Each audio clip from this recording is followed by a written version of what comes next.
y estamos ya en el capítulo 6, así que buscamos el capítulo 6 de Hebreos, los versos desde el 4 hasta el 8. Se os van a repartir unas hojas a aquellos que os gusta tomar notas. Seguramente no hay para todos, pero por lo menos los que os gusta tomar notas podéis coger una hoja. No hay mucho espacio, pero podéis anotar o tomar notas en la parte de atrás.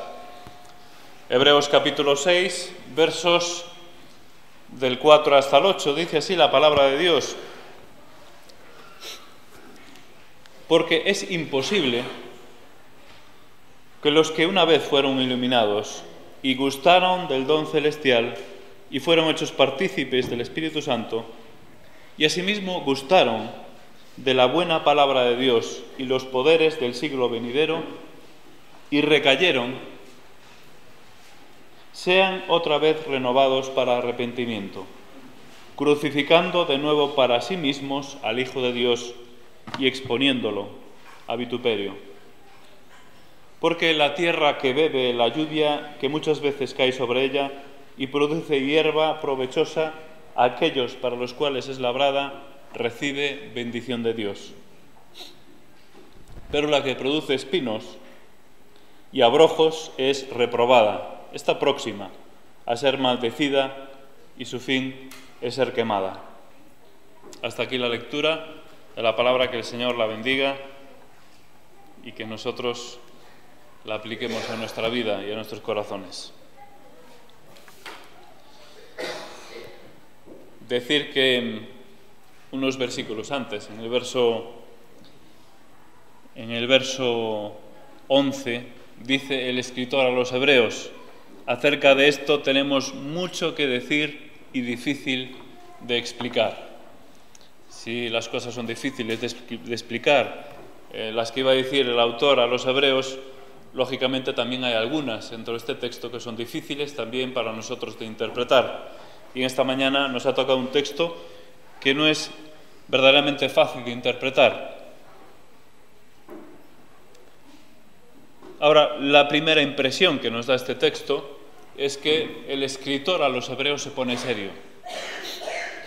Si antes, ya en varias ocasiones, había dado serias advertencias a aquellos judíos que profesaban ser creyentes y que muchos de ellos estaban dando pasos atrás, muchos de ellos estaban volviendo al judaísmo. Sin embargo, este parece un momento en que el escritor da un golpe sobre la mesa y dice: cuidado, lo que estamos tratando es serio. El Evangelio no es una broma. La sangre de Cristo, que precisamente acabamos de tomar el símbolo de ese mosto, representa la sangre de Cristo, no es una broma, no es algo que podamos estar pisoteando. Es algo serio que estamos tratando aquí. Muchos han utilizado y utilizan este texto para decir que los creyentes, los que somos creyentes, podemos perder la salvación. Que la salvación, si nosotros dejamos de confiar en el Señor, la perdemos. Y esto, junto con otros, hay alguno más, pero este es uno de los más utilizados para decir esto. Sin embargo, esto no se corresponde con las enseñanzas de la Escritura. Y realmente es tomar la Escritura a la ligera y no entender todo el contenido de la Escritura. Y vamos a intentar, por lo tanto, acercarnos al texto más o menos profundidad para entenderlo mejor y saber qué es lo que quiere decir, saber lo que es lo que el Espíritu nos quiere decir a través de este texto. Hemos tenido un buen invierno de lluvia. Bueno, para algunos seguramente más malo que bueno, porque la lluvia es incómoda. Pero la lluvia creo que estaremos de acuerdo que es una bendición. Para los habitantes de la ciudad seguramente no tanto, pero seguro que para los agricultores es una bendición muy grande. Pero para nosotros también, porque el embalse de Eiras está lleno totalmente. El embalse de Zamanes está totalmente lleno, gracias a la lluvia. La lluvia, por lo tanto, es una bendición muy importante. Pero si pensamos en aquel agricultor que su tierra depende de la lluvia, qué bendición tan grande, ¿verdad? Y este año ha llovido no solo en Galicia, ha llovido en toda España. Los embalses de toda España están bastante llenos. Esto es una bendición. Si nosotros vamos y viajamos al pasado y nos ponemos en la mente de un labrador de hace 2000 años, vamos a decirlo mejor, un ganadero, uno que tiene pues vacas y que tiene unas fincas, unos campos donde las vacas pastan. Esta persona depende totalmente de la lluvia. Si la lluvia no cae, hoy en día hay medios para conseguir forraje para los animales, pero entonces no estaba tan avanzada la técnica de plantar la hierba y de que creciera la hierba y todo esto. Era la lluvia imprescindible, el agua. Pero vamos a ponernos nosotros en situación de un ganadero. Tenemos, no sé, una docena de vacas y tenemos una finca grande, de 2 hectáreas por lo menos. Tenemos esta finca y nosotros tenemos la posibilidad de poder regarla porque la finca está totalmente seca. Solo hay tierra, no hay ni hierba, no hay nada. Entonces nosotros tenemos la posibilidad de regarla. ¿Qué vamos a hacer para producir hierba? Lo que vamos a hacer es regarla y regarla abundantemente. La regamos, pero cuando el sol se seca tenemos que volver a regar. Pasan días y dentro de unos días empezarán a salir brotes en ese terreno. Si sale hierba, qué bendición, ¿verdad? Podemos soltar las vacas, nuestros animales pueden pastar. Pero ¿y si de ese terreno no sale hierba? ¿Y si de ese terreno, porque hay muchos terrenos que salen espinos y abrojos? ¿Qué podemos hacer? Es difícil, tiene difícil solución, porque la semilla está metida en la tierra. Hoy en día hay medios para matar todas las malas hierbas más fácilmente, pero entonces no era tan sencillo. Tal vez lo más fácil era quemarla, ¿verdad?, la tierra, y volver a regarla. Pero, ¿qué hacer? Yo tengo agua y tengo la tierra, pero la tierra me ha dado espinos y abrojos que no valen para el pasto de los animales que tengo. Si tuviera cabras posiblemente valieran, porque las cabras sí comen de eso, incluso las ovejas, pero las vacas, por ejemplo, no. Las vacas comen mayormente hierba, ¿verdad? ¿Qué puedo hacer? Bueno, entonces aquel ganadero coge y como tiene acceso al agua, dice, voy a regar un poco más. Agua y más agua. Pero la tierra sigue produciendo abrojos y espinos y sigue produciendo mala hierba. ¿Qué puedo hacer? Viene otro y dice, bueno, pues riega un poquito más, a ver si sale la hierba. Pero le dice, no, es que la tierra está encharcada. Por mucho que riegue, esta tierra no va a producir hierba. La solución no es echar agua y más agua. El problema está en la tierra. Esa tierra no va a producir más hierba buena, más hierba que sirva de pasto para los animales. Por mucha agua que echemos, no va a crecer la hierba. Este es el ejemplo que pone el escritor en los versos 7 y 8 que hemos leído. Pero el ejemplo, como sabéis, se refiere al Evangelio. Y se refiere a aquellos que reciben la luz de Dios. No solo que la reciben, sino que la entienden, la comprenden, entienden el Evangelio. Han sido tocados literalmente por el Espíritu Santo. Han recibido esa bendición de Dios, esa luz, y voluntariamente deciden rechazarlo. Entonces, por mucho más evangelio que le demos a estas personas, no van a creer, porque directamente y entendiendo y comprendiendo con claridad el evangelio, lo han rechazado voluntariamente. No van a volver a creer. Y eso es lo que está diciendo este texto. Es imposible, dice aquí, y cuando dice imposible, no está hablando de la incapacidad de Dios para salvar, sino está hablando que son personas que ya han recibido todo lo que tienen que haber recibido. El mismo Espíritu Santo ha tocado sus corazones y han dicho deliberadamente y voluntariamente que no. Es como esa tierra que ya recibió agua, está encharcada, ¿para qué vamos a echar más agua?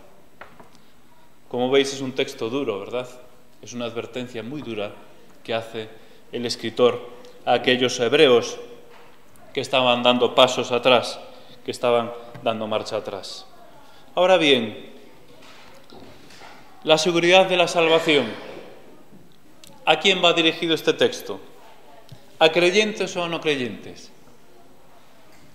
Si leemos a primera vista, podemos pensar que va dirigido a creyentes, pero si profundizamos en el texto y en el contexto nos vamos a dar cuenta de que realmente el texto y las personas que recibieron estas cosas no eran creyentes, y vamos a ver el porqué. En primer lugar, hablar de la importancia de la seguridad de la salvación. Si no hay seguridad de la salvación, el Evangelio tal como lo conocemos no tendría sentido, no tiene ningún sentido. Nuestra fe sería vana si no hubiera seguridad de la salvación. Bueno, he escogido algunos textos. Podríamos poner cientos de textos que nos hablan de la seguridad de la salvación. Jesús, cuando dice en Mateo 10, 27 y 28, mis ovejas oyen mi voz y yo las conozco y me siguen y yo les doy vida eterna. Les doy vida eterna y no perecerán jamás y nadie las arrebatará de mi mano. Romanos 8, en el verso 1 dice, ahora pues ninguna condenación hay para los que están en Cristo Jesús, los que no andan conforme a la carne, sino conforme al Espíritu. Y si vamos al final de ese capítulo 8, Romanos 8, 38 y 39, por lo cual estoy seguro de que ni la muerte, ni la vida, ni ángeles, ni principados, ni potestades, ni lo presente, ni lo porvenir, ni lo alto, ni lo profundo, ni ninguna otra cosa creada nos podrá separar del amor de Dios que es en Cristo Jesús, Señor nuestro. La salvación no está en nuestras manos, sino que está en las manos de Dios. Si estuviera en nuestras manos, sería verdaderamente triste, porque entonces, en cualquier momento, a mí se me gira la cabeza, me da cualquier cosa, o me descarril y ya está, perdí la salvación. ¿Dónde está la seguridad? La salvación está en manos de Dios. Depende del poder de Dios. No depende de mi poder, no depende de mi bien andar, sino que depende de Dios. La salvación, por lo tanto, no se puede perder. Ahora bien, vamos a profundizar en el texto, porque el texto nos dice una serie de cosas. Aquí el autor está hablando de una serie de personas que recibieron 5 cosas. Capítulo 6, verso 4, dice los que, está hablando a un grupo de personas. Ahora vamos a ver quiénes son este grupo de personas o quiénes pueden ser. Dice, en primer lugar, quienes fueron iluminados. Segundo lugar, gustaron del don celestial. Tercer lugar, fueron hechos partícipes del Espíritu Santo. Cuarto lugar, gustaron de la buena palabra de Dios. Y quinto lugar, gustaron también de los poderes del siglo venidero. 5 cosas, 5 características. A primera vista, si las cogemos así, lógicamente son características propias de los creyentes. Pero vamos a analizar una por una. En primer lugar, fueron iluminados. ¿Qué es ser iluminados? Esta palabra se utiliza en varios textos. Por ejemplo, Juan 1:9, esa luz que alumbra a todo hombre, alumbrar, dar luz. Se utiliza también para hablar de aclarar, esclarecer. Por ejemplo, allí en 1 Corintios 4:5 dice que aclarará lo oculto, esclarecer. Efesios 3:9, y de aclarar a todos cuál sea la dispensación del misterio escondido desde los siglos en Dios que creó todas las cosas. 2 Corintios 4:6, otro ejemplo, que utiliza también esta misma palabra, porque Dios que mandó que de las tinieblas resplandeciese la luz, es el que resplandeció en nuestros corazones para iluminación del conocimiento de la gloria de Dios en la faz de Jesucristo. Iluminado es aquel que recibe la luz de Dios, aquel que llega a conocer la realidad de Dios. Es aquel que recibe y entiende el Evangelio. Y yo me pregunto, ¿aquel que recibe y entiende el Evangelio es creyente por recibirlo y entenderlo? ¿Es creyente, somos creyentes por haber recibido la luz de Dios? Evidentemente no, falta algo, ¿verdad? Es necesario dar un paso más. Es un paso vital e importantísimo, que es el arrepentimiento. Si no os arrepentís, todos pereceréis igualmente. Si no hay arrepentimiento, metanoia, ese cambio de mente en nuestras vidas, no puede haber ni hay salvación. Muchas personas han sido iluminadas con la Escritura, con la palabra, con el Evangelio, pero no se han arrepentido. No se han arrepentido. Aquí dice que a continuación gustaron. Es una palabra que tiene que ver con probar. Se utiliza para comer, tal como lo utilizamos nosotros. Probar, saborear, comer, experimentar. Es como degustar, ¿no? Yo pienso en esto de dar una degustación. Aquí dice, gustaron, como dice, del don celestial, gustaron. Si nosotros vamos a un sitio donde nos dan un menú de degustación, podemos probar algo rico, sabroso, pero seguramente vamos a quedar insatisfechos, porque vamos a quedar con hambre. Si nos dedicamos a vivir de las degustaciones, nos morimos de hambre. El probar algo, el degustar algo y ver que algo es bueno, no implica que sea suficiente con la degustación. Es necesario comer, es necesario alimentarnos totalmente. Entonces, aquí dice que gustaron, que probaron ese don celestial. ¿Qué es el don celestial? Pues sinceramente no lo sabemos exactamente a qué se refiere el escritor. Tres posibilidades podemos pensar a qué se refiere. Podemos pensar en la gracia de Dios, porque es el don celestial, es un don inmerecido. Podemos pensar que se refiere al Espíritu Santo en sí, que es un don celestial. Pero, como se menciona en la siguiente frase, podemos pensar que se refiere directamente al Señor Jesucristo. Yo me inclino por esta última, pero reconozco que no sé exactamente a qué se refiere el autor cuando dice don celestial. De todas formas, aunque se refiera a la gracia o al Espíritu Santo, a Jesús, han gustado el don celestial, han entendido perfectamente la gracia de Dios y el Evangelio. Incluso han llegado a disfrutar con el Evangelio. Incluso se han emocionado con las maravillas del Evangelio. Conocéis personas, muchas personas, que se emocionan con el Evangelio, pero después no quieren saber nada. Han llegado a degustar, probar, pero no han llegado a comer. Yo pienso en Judas Iscariote. Judas Iscariote probó, saboreó, degustó el don celestial. Estuvo conviviendo con el Señor Jesús. Recibió la palabra de primera mano. Recibió las bendiciones de Dios de primera mano. Escuchó el Evangelio de primera mano, de boca del Señor. Vivió con Él, lo vio, cómo vivía, cómo amaba a los demás, cómo la amaba él mismo, lo vio. ¿Esto qué es? ¿Es degustar o no? El don celestial. Judas Iscariote degustó totalmente el don celestial. Saboreó la gracia de Dios, pero decididamente, voluntariamente, decidió rechazar al Señor Jesucristo. Por lo tanto, Judas Iscariote, habiendo gustado el don celestial, no era creyente porque no se había arrepentido. Estas personas han gustado el don celestial, pero no se han arrepentido, no se habían arrepentido. Gustaron el don celestial y dice ahora, tal vez es el aspecto más difícil, ¿verdad?, de encajar. Dice, partícipes, hechos partícipes del Espíritu Santo. Partícipes es un adjetivo que está bien traducido, significa participante, partícipe. Se traduce en otros textos como compañero, incluso se puede traducir como socio. Yo vamos a medias, somos socios en esto, es decir, participo de algo en común. Partícipes del Espíritu Santo, participan con el Espíritu Santo, participan incluso del Espíritu Santo. Partícipes del Espíritu Santo.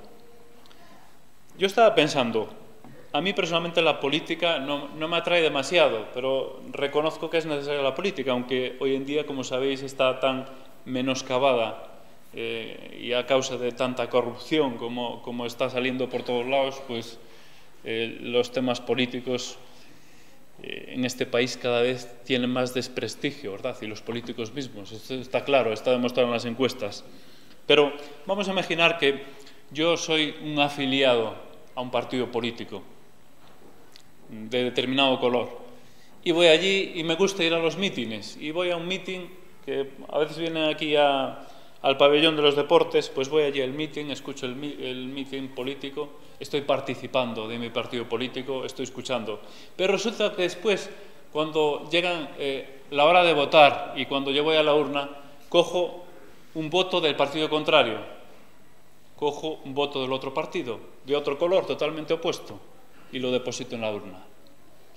¿Yo qué estoy haciendo? Yo estoy participando. Yo estoy participando en el mítin y estoy dentro de eso, pero sin embargo, dentro de mí no hay una convicción, y realmente a la hora de votar, en la realidad, estoy votando otra cosa totalmente distinto. Podemos ser partícipes de algo, sin embargo, tal vez en nuestro interior, en nuestra forma de pensar, estamos en otro lado. Ser partícipes, podemos pensar que es ser tocado por el Espíritu Santo. Recibir la revelación del Espíritu Santo en nuestros corazones en un momento determinado. Eso es ser partícipe también. Cuando el Espíritu Santo llega al corazón de la persona. Pero todavía no es creyente, pero ha llegado al corazón, ha tocado ese corazón. Podemos disfrutar y participar de la presencia del Espíritu Santo en la Iglesia sin ser creyentes.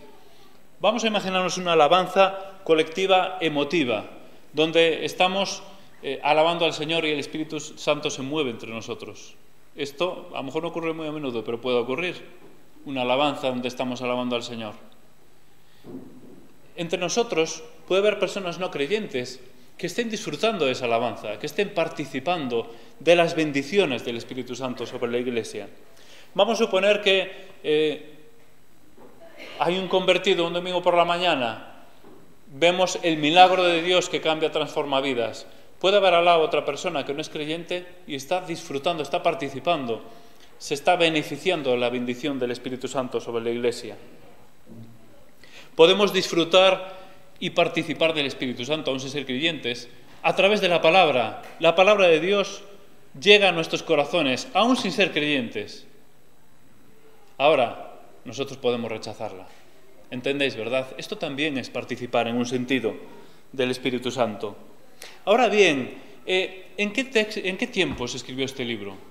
¿Y para quiénes se escribió? ¿Y cuándo se leyó esta carta? ¿En qué época se leyó? Bueno, este libro se sabe con certeza que tuvo necesariamente que ser escrito antes de la destrucción del templo, necesariamente. Porque el libro, como sabéis, habla de los rituales y los sacrificios y da por hecho que es un orden que se está llevando a cabo en este momento, en el momento que se escribe. Por lo tanto, tiene que ser antes del 70 a.C. Se fecha seguramente sobre el 60. Incluso hay quien lo fecha antes del 60. Bueno, no antes de Cristo, no sé si dije antes de Cristo, quiero decir después de Cristo. 70 después de Cristo es la destrucción del templo, entonces se fecha como muy tardar sobre el 60 en la escritura y por lo tanto la lectura del libro de los Hebreos. Puede que incluso antes, es decir, es un libro de escritura temprana, este libro. Ahora bien, los que oyeron, los que leyeron este libro, ¿quiénes son? Judíos que se habían convertido o judíos que habían profesado al Señor Jesucristo, que eran seguidores del Señor Jesucristo, judíos que seguramente cuando ocurrieron todos los hechos de la Iglesia primitiva, de la crucifixión del Señor Jesús, estaban allí, porque solo habían pasado 30 años como mucho. Había algunos mayores muertos seguramente, pero muchos de ellos. Estas personas que estaban allí, ¿qué es lo que vivieron? El inicio de la Iglesia. Después, como sabéis, la Iglesia fue perseguida y fueron esparcidos, ¿verdad? Ahora, fijaros dos textos de ejemplo en Hechos.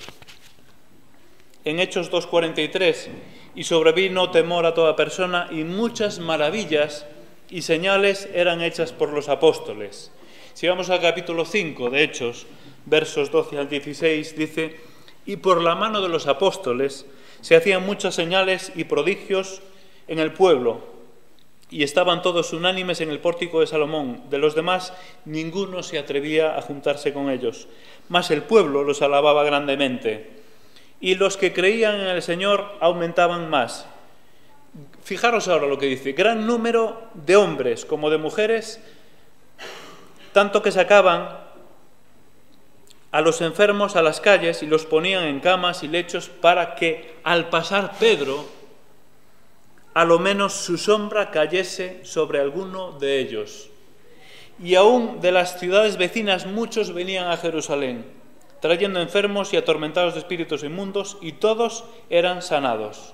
Esto había ocurrido solamente 30 años antes, puede que menos incluso. Puede que incluso menos de lo que está de la lectura de este libro, las veces primeras que se leyó a las iglesias de aquellos judíos, del libro de los Hebreos. Y yo me pregunto, los que tenemos más de 40 años, o vamos a poner más de 50, los que tienen más de 50, yo me pregunto, ¿recordáis lo que hicisteis hace 30 años o lo que visteis? ¿Lo recordáis o no? Yo creo que lo recordáis, lo recordamos. Yo recuerdo lo que hice más o menos hace 30 años, por lo menos lo que pasó en mi vida. ¿No recordáis lo que pasó hace 30 años? Pues estos judíos creyentes, y entre ellos había no creyentes, posiblemente muchos de ellos habían vivido esto. Posiblemente muchos de ellos, algunos de ellos incluso, habían sido sanados de sus enfermedades. Y no es extraño pensar que el escritor a los Hebreos les diga: aquellos que han sido partícipes del Espíritu Santo, porque pasó la sombra de Pedro y el Espíritu Santo vino sobre sus vidas y les sanó. Fueron partícipes del Espíritu Santo, recibieron la bendición del Espíritu Santo, no solo porque muchos de ellos, aquí habla de muchas personas sanadas, se sanaron, sino que vieron la bendición del Espíritu Santo y cómo muchos ciudadanos de su pueblo se sanaban gracias al poder del Espíritu Santo. Esto es ser partícipe del Espíritu Santo. Entonces aquí el escritor dice: porque es imposible, los que una vez fueron iluminados, gustaron del don celestial y fueron hechos partícipes del Espíritu Santo. Personas que vieron la obra del Espíritu Santo, muchos de ellos en sus propias vidas, pero no necesariamente eran creyentes, porque no se habían arrepentido. Y después vamos a ver por qué no se habían arrepentido, porque el texto también nos lo aclara. Bueno, y lo mismo con respecto a la palabra de Dios y a los poderes del siglo venidero. ¿Qué son los poderes del siglo venidero?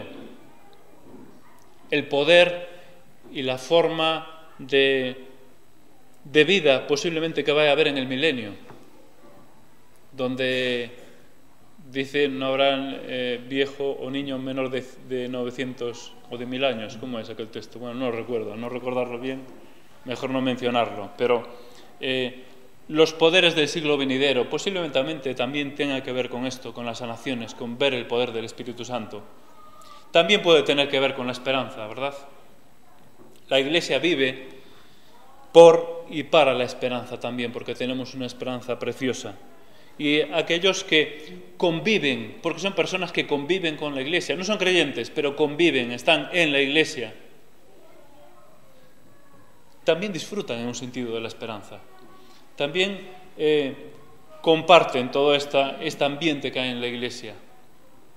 Y de alguna forma ven los poderes del siglo venidero, porque ven cómo la mano de Dios obra en la Iglesia, en las personas. Lo mismo con respecto a la palabra de Dios. ¿Acaso no puede alguien no creyente disfrutar con la palabra de Dios? ¿Qué nos decía Julio Torres la semana pasada? Los proverbios, ¿verdad? ¿Acaso una persona que no sea creyente no puede abrir la palabra de Dios, por ejemplo, en los proverbios, y disfrutar y ver lecciones tan preciosas para su vida? O abrir el libro de los Salmos. ¿Cuántas personas fueron consoladas con el Salmo 23? Y personas que no son creyentes. ¿O acaso la Escritura no consuela a los no creyentes? Podemos ser consolados con la Escritura, podemos ser partícipes de la Escritura, de la palabra de Dios, y podemos no ser creyentes. Dice aquí el texto ahora: y recayeron. La palabra esa que os puse en las hojas, parapipto. literalmente al lado, caer, caer al lado, para, al lado y pipto, caer. Caer afuera, caerse del camino, dejar el camino, y se puede traducir también como apostatar, apostatar, dejar la fe. Y ahora aquí algunos podría decir, bueno, si tú dejas la fe es que realmente antes la tuviste. Si apostatas de la fe es porque antes la tuviste, entonces sí que eras creyente. Ahora bien, vamos a ver, ¿a quién va dirigida la carta? Va dirigida a personas, a judíos, a hebreos que habían hecho profesión de fe, no lo olvidemos, que se declaraban seguidores del Señor Jesús, y muchos de ellos estaban perseguidos por eso, no lo olvidemos. Estas personas que se identifican como seguidores del Señor Jesús, a efectos prácticos y visibles, ¿eran seguidores de Jesús? ¿Sí o no? Ellos seguían, decían, yo soy seguidor de Jesús. Entonces estas personas en un momento determinado deciden dejar de ser seguidores de Jesús, dejar el camino, deciden dejar esa fe, a efectos prácticos están apostatando de la fe, son apóstatas. Pero eso no quiere decir que en su corazón realmente hubieran abrazado la fe. Eso no quiere decir que hubiese un cambio, una metanoia, un arrepentimiento verdadero en sus vidas, un cambio en ese corazón interior. Por lo tanto, está bien traducido y podemos hablar de apostasía y apostatar, en este caso, en aquellos que han profesado y que profesan ser creyentes pero dejan. Esto es apostasía. Pero con esto demuestran que nunca lo han sido, que nunca han sido creyentes.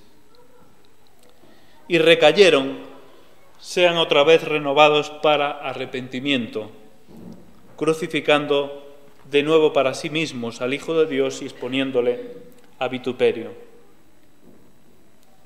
Bueno, antes de ir a la frase clave, renovados para arrepentimiento, la frase segunda, que es llamativa, ¿verdad? Crucificando de nuevo para sí mismos al Hijo de Dios y exponiéndole a vituperio. ¿Qué significa esta frase? Dos posibles interpretaciones.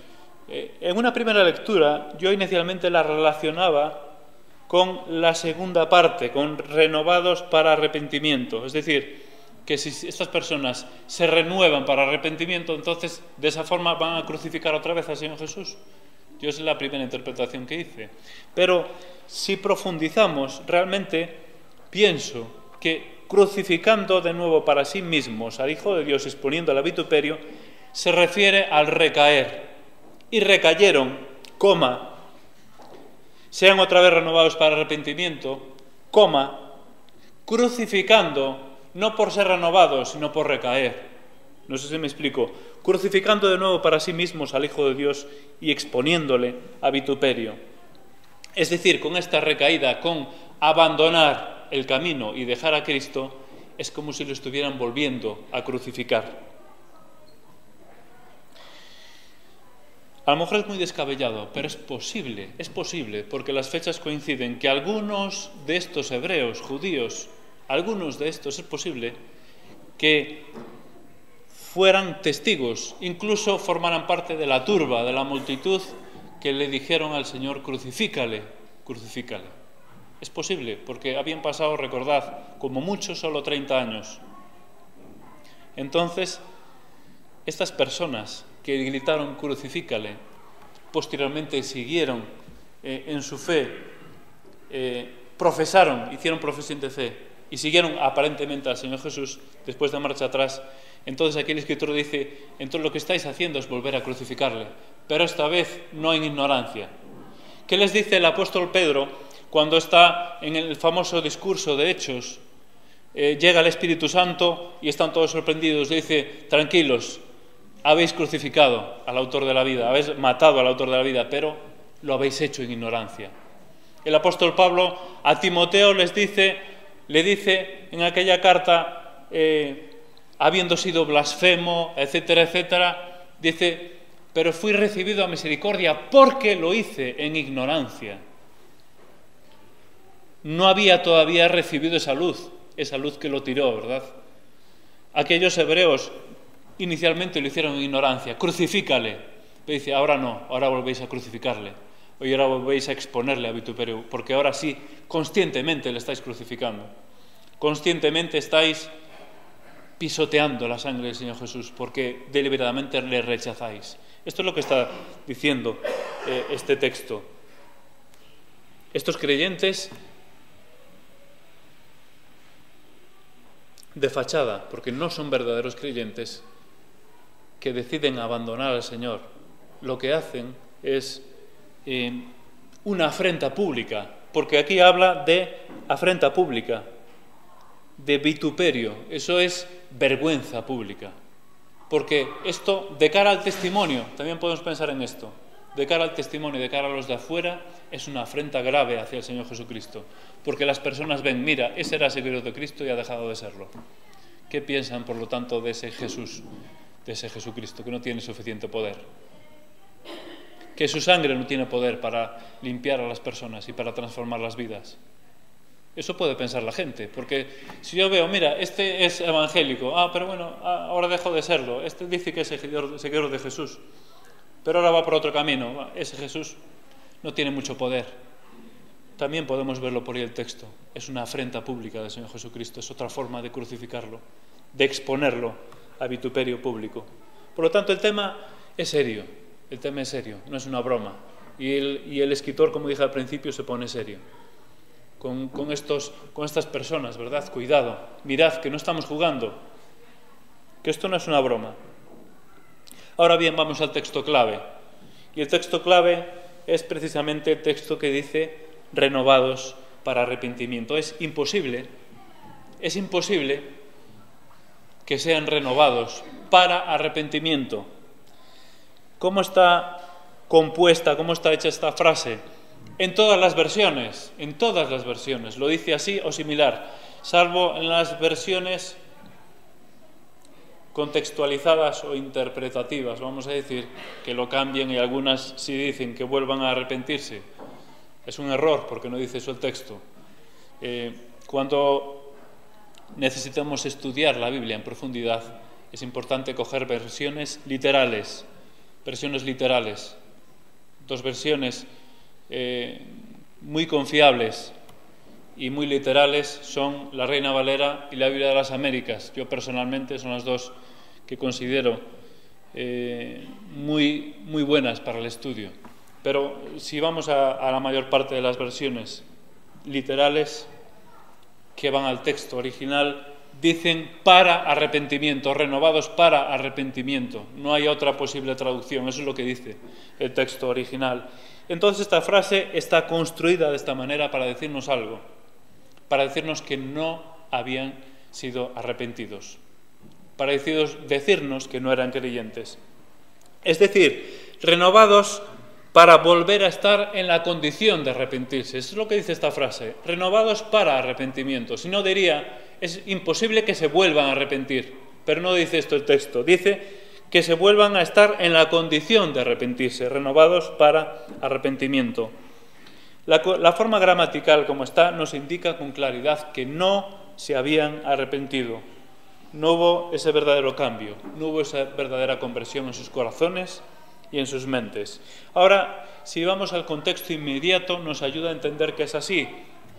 Y fijaros lo que dice el verso 9. Pero en cuanto a vosotros, y me salgo porque esto lo vamos a estudiar el próximo domingo, pero creo que es importante. En cuanto a vosotros, oh amados, estamos persuadidos de cosas mejores que pertenecen a la salvación, aunque hablamos así. Fijaros. En cuanto a vosotros, oh amados, estamos persuadidos de cosas mejores que pertenecen a la salvación. Si las cosas mejores que pertenecen a la salvación son las que acaba de hablar, si las cosas mejores que pertenecen a la salvación son de las que está persuadido el escritor, entonces, ¿a qué se refieren las cosas que acabamos de leer ahora y que acabamos de estudiar en esta mañana? No sé si me explico. El escritor les dice, vale, hermanos, con respecto a vosotros estoy tranquilo, porque estoy convencido de que con vosotros puedo estar pensando con respecto a la salvación. entonces estoy descartando. Lo que hablé anteriormente no se refiere a la salvación, es decir, estoy hablando de aquellos que no son salvos. No sé si entendéis la interpretación del texto. Yo creo que el texto implícitamente está diciendo que lo que está diciendo anteriormente es personas que realmente no han sido salvas, personas que realmente no han sido arrepentidos. Si no, no tendría sentido este verso 9. En cuanto a vosotros, oh amados, estamos persuadidos ¿de qué? De cosas mejores y que pertenecen a la salvación.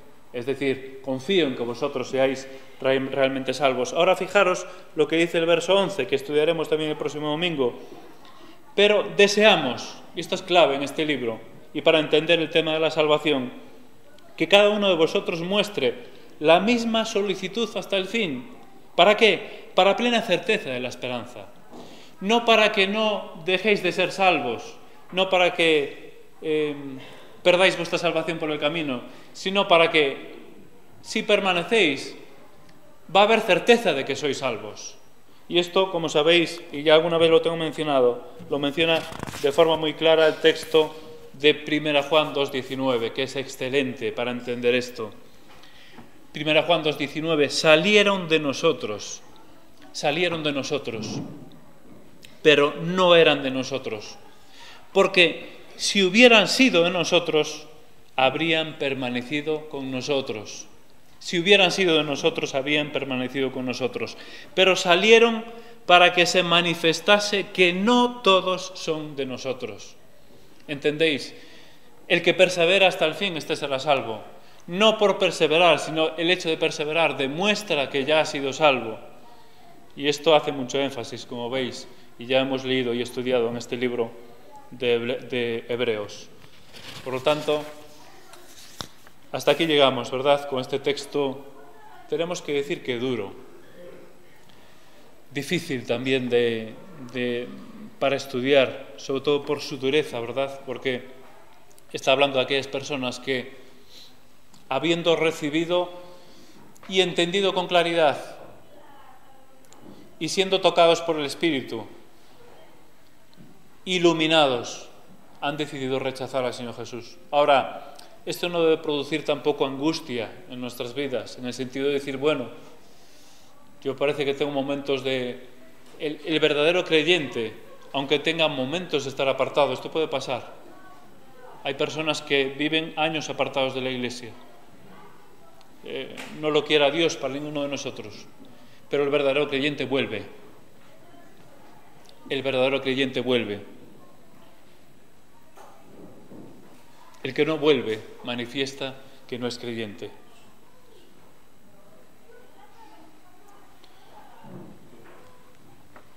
Para nosotros en esta mañana terminamos diciendo ¿qué podemos hacer con respecto a estas cosas? Con respecto a esta tremenda advertencia que tenemos en la palabra de Dios, sabiendo que el tema que tenemos entre manos es serio, es afirmar nuestra fe. Afirmar nuestra fe. Y todos debemos acudir al Señor Jesucristo y ratificar nuestra fe.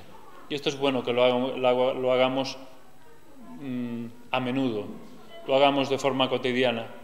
Es bueno que lo hagamos todos, porque seguramente entre nosotros hay alguna persona que a lo mejor no es creyente todavía. Seguramente hay alguna persona que todavía no se ha arrepentido, todavía no se ha producido ese cambio interior. Entonces te puede ayudarla a que lo haga. Entonces es bueno para todos acudir a la cruz del Calvario y ratificar. Yo creo que esto debiera ser diario en nuestras vidas, ratificar nuestra entrega al Señor.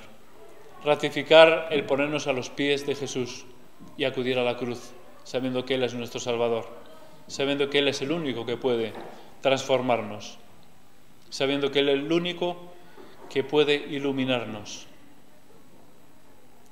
sabiendo que es el único que puede hacer verdaderamente disfrutar de su palabra.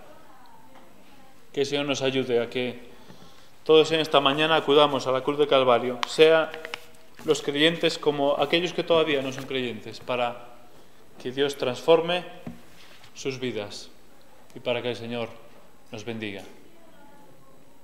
Los dos primeros versos de los que hemos hablado esta mañana con el ejemplo del campo. decía que el campo que recibe el agua, abundante agua. Y la bendición de Dios, acordaros, hermanos, es abundante para nuestra vida. Es como el agua.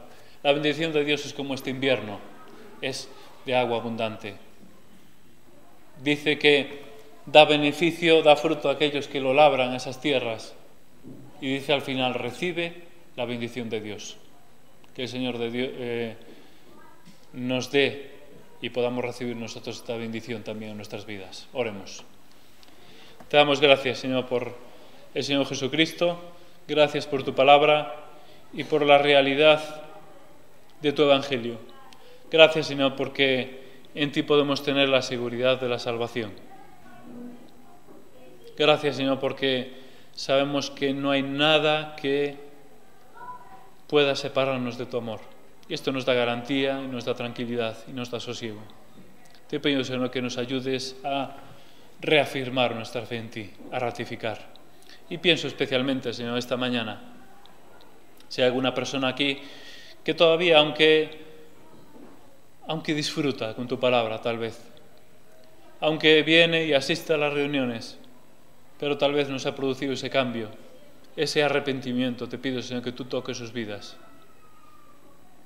y que pueda producirse hoy. Te pido, Señor, que tu palabra no vuelva a ti vacía y sabemos que dará fruto.